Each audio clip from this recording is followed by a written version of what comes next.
Wilma June Nissen's story begins not with joy but with pain, pain that no child should ever have to know. Born in Anaheim, California, Wilma's earliest memories were shaped by neglect, abandonment, and survival. Her mother walked out when she was just a little girl, leaving Wilma and her disabled sister behind with their father, a man unfit to care for them. They were left in the care is a strong word, recalled Wilma's daughter, Chrissy Atkinson. He would go to work and lock the two girls in a closet. It's hard to imagine. Two small children shut away in darkness while the world outside went on without them.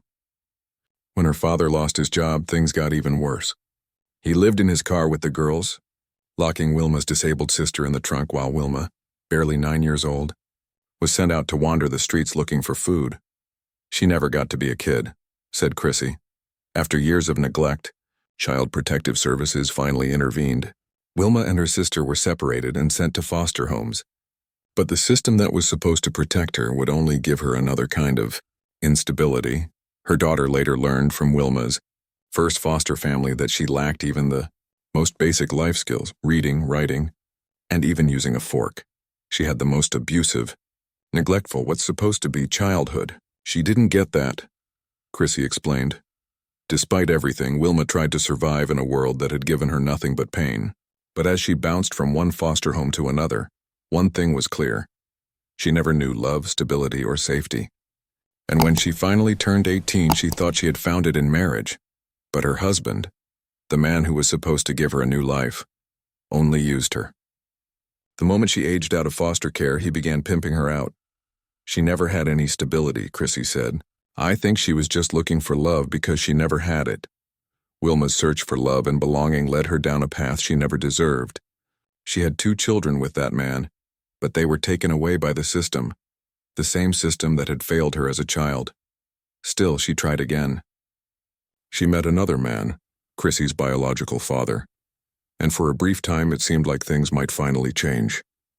When Wilma became pregnant for the 3rd time, she dreamed of giving her baby the life she never had. But reality was cruel. Having already lost her first 2 children to the system, Wilma feared history would repeat itself. After giving birth to Chrissy, she left the hospital, alone, terrified, and convinced her baby would be taken away. Some believe she ran because she feared arrest for prostitution. Others say someone was threatening her life. Whatever the reason, she disappeared from her daughter's life forever. Chrissy would be adopted by her mother's last foster family, the only connection between her and the woman she never got to meet. For years, Chrissy searched for answers. Who was her mother? Why did she leave? Where did she go? Then one day she found a name. I was snooping in my adoptive parents' office, she said. I found paperwork that put a name to my mother. It was the first clue in a mystery that would haunt her for decades. But the truth, when it finally came, would break her heart all over again. For almost 3 decades, the name Wilma June Nissen vanished from the world. No one knew where she went or what had happened to her. Not her family, not her daughter, not the system that had failed her so many times. Then, in 1978, in the quiet fields of Lyon County, Iowa, a horrifying discovery was made. A woman's body was found face down in a ditch, left to the elements, forgotten by the world, to the authorities. She was just another Jane Doe. She had been there for months, long enough that her features were difficult to recognize. Detectives believed she had been dead for around 3 months. Somewhere near that same time, a little girl named Chrissy, her daughter, had just celebrated her first birthday. The connection between mother and child was invisible to the world, but deeply real. It would take nearly 30 years for anyone to realize that the nameless woman found in that ditch was Chrissy's mother. When investigators examined the body, they saw signs that told a story of suffering and defiance. Wilma had fought back. The injury suggested a violent struggle, but the most disturbing detail was what was missing. All of her teeth were smashed out, said Chrissy, and her lower jaw was missing. It was as if someone wanted to erase her identity completely, to silence her forever. No one knew who she was, and no one came forward to claim her. The sheriff's department quietly documented what they could, but without identification, there was little more they could do. And so, Wilma June Nissen, the girl who had once roamed the streets of Anaheim searching for food, was buried as a Jane Doe in the cold Iowa ground.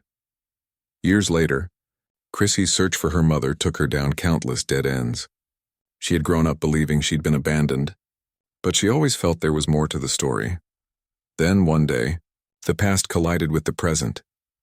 A friend of mine's mom, the same woman who had found my biological dad, came over and asked what my mother's name was. Chrissy recalled. I told her, and she showed me a newspaper article that said a Jane Doe had finally been identified. And it was my mom. The words hit like thunder. It was my mom, the woman she'd wondered about for years. The mother she thought had walked away, had been murdered when Chrissy was just a baby. That was not an awesome moment, she said quietly. All those years of imagining who her mother might have been, of believing she might one day return, ended in a single instant, replaced by the reality that Wilma's life had been taken violently and unfairly. For Chrissy, the discovery was both devastating and clarifying. She finally knew the truth, but that truth came with unbearable questions. Who killed her mother? Why was she left there broken and forgotten? And would justice ever come for her? Once Wilma June Nissen's name was finally restored to her after decades as a Jane Doe, the search for her killer began again. Lyon County investigators, with help from state crime labs, reopened the cold case. They combed through the old reports, re-examined the evidence, and looked at the disturbing details that had never made sense. The most haunting mystery was still the same. Who would have wanted to kill a 23-year-old woman who had already endured so much suffering in life? Investigators started by retracing Wilma's final days. They knew she had struggled to survive, often moving between cities, trying to rebuild a life after years of instability. Witnesses from the late 1970s described her as kind and soft-spoken, yet living in dangerous circumstances. Through interviews and reports, authorities developed two potential suspects, two female escorts known only by their street names, Sugar and Peaches. These women had been known in the area for robbing other escorts and their clients. Rumors circulated that Wilma might have crossed paths with them shortly before she disappeared. Detectives believed they may have lured her into a setup, one that turned violent. Police eventually tracked down Sugar, whose real identity they were able to confirm. Over the years, they brought her in for questioning several times.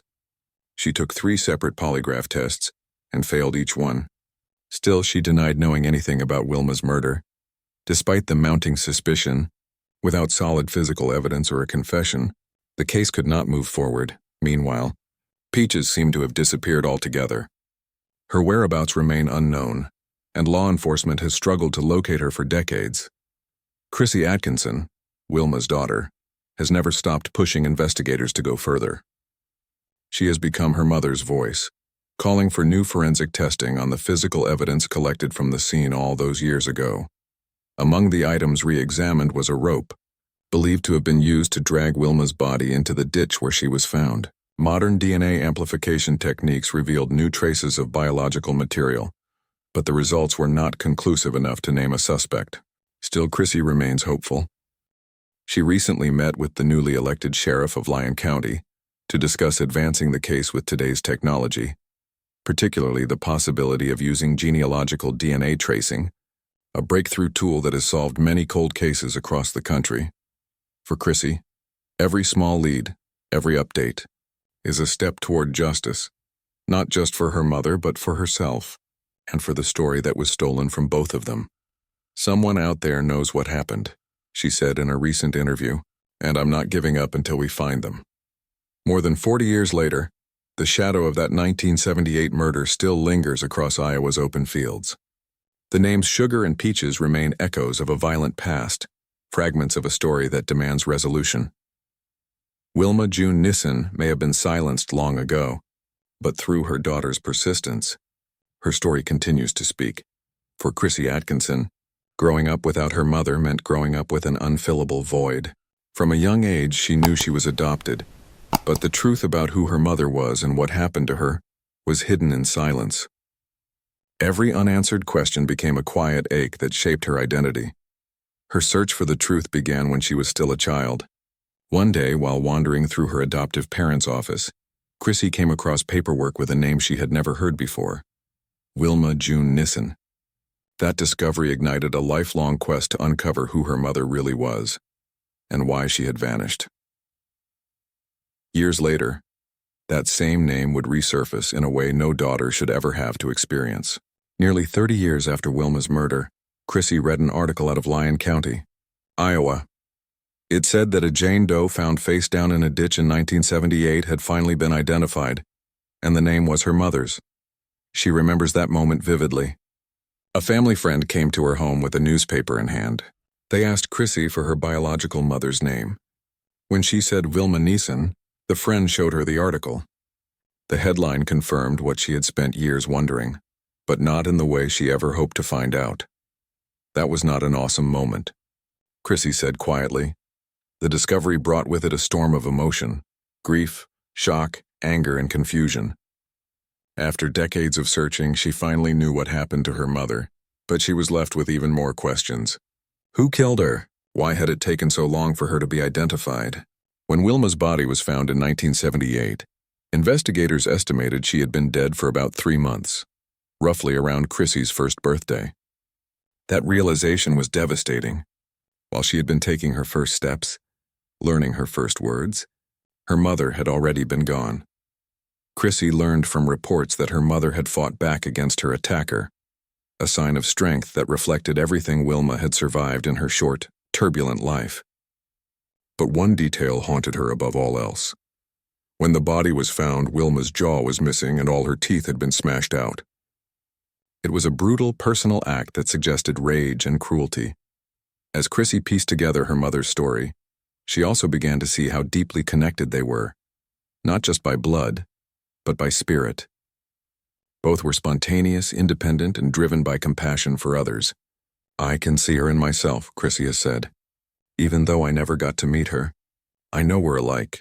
She now channels that bond into advocacy, working with law enforcement, pushing for new forensic methods, and keeping her mother's name alive through Project Cold Case and other organizations that highlight unsolved murders.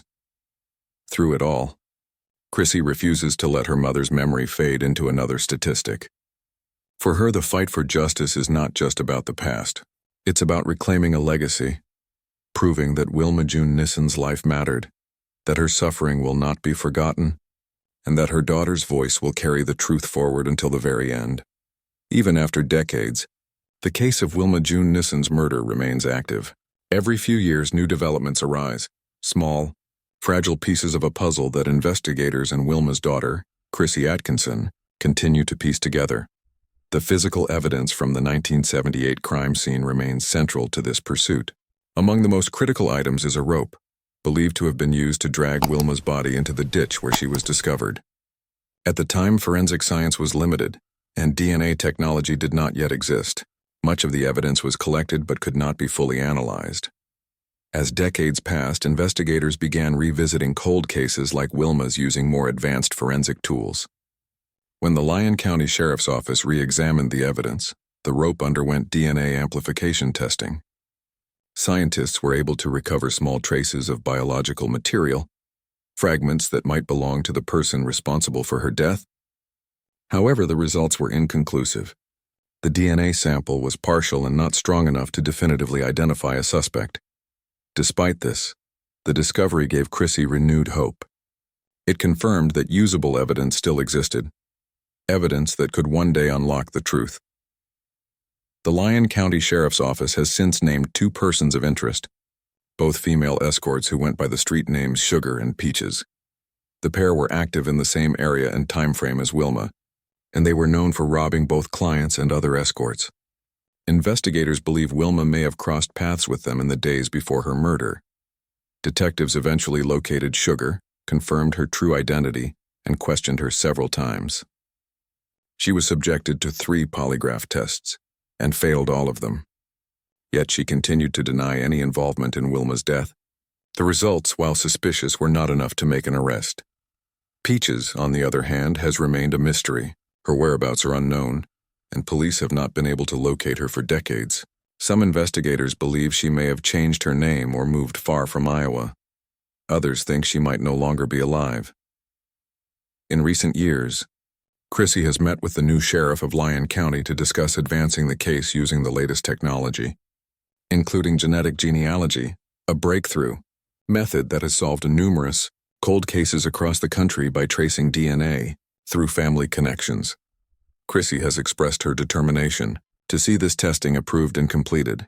She hopes that somewhere in the preserved evidence, perhaps on that rope or under Wilma's fingernails, lies the DNA that will finally reveal the truth. The Sheriff's Department has also been reviewing witness statements and seeking anyone who might remember the events surrounding Wilma's disappearance. With time passing, memories fade, but Chrissy and investigators remain committed. The pursuit of justice has become a shared mission, one between a daughter who refuses to forget and a department determined to bring closure to a case that has haunted the community for nearly half a century. Though progress is slow, the investigation endures. Each new test, each re-examined clue, brings the case one step closer to resolution. Wilma's story is not one of silence anymore. It is a story of persistence, of science catching up to the cruelty of the past, and of a daughter's unyielding hope that justice will one day speak her mother's name again. For nearly half a century, Wilma June Nissen's name was lost to time, her grave marked only by a number, her voice silenced, her story buried under layers of mystery. But today her name is spoken again with love, pain, and determination, by a daughter who never gave up. When Chrissy Atkinson first learned who her mother was, she didn't find the fairy tale reunion she had dreamed of. She found a tragedy, a woman brutally taken before her time. But instead of letting that truth destroy her, Chrissy turned it into a mission to restore Wilma's humanity, to make sure her mother is remembered not as a faceless Jane Doe, but as a person who laughed, struggled, and loved. Over the years, Chrissy has become Wilma's voice. She has worked closely with law enforcement, pushed for DNA advancements, and shared her mother's story across the nation, not just to seek justice, but to bring awareness to every forgotten victim. Wilma's story is a painful reminder that behind every unsolved case, there is a family, waiting, hoping, praying for closure. It's also a story of resilience, because even after 40 years, the bond between a mother and daughter can reach beyond death and time. Chrissy once said, "I didn't get to know her in life, but I'm learning who she was through the love I feel for her now." That love is what keeps this case alive. It's what keeps investigators going, and it's what transforms a cold case into a symbol of hope. Wilma's grave in Rock Rapids, Iowa, no longer stands in silence. Visitors now come to pay respects to Wilma June Nissen, a daughter, a mother, and a woman whose story refused to stay buried.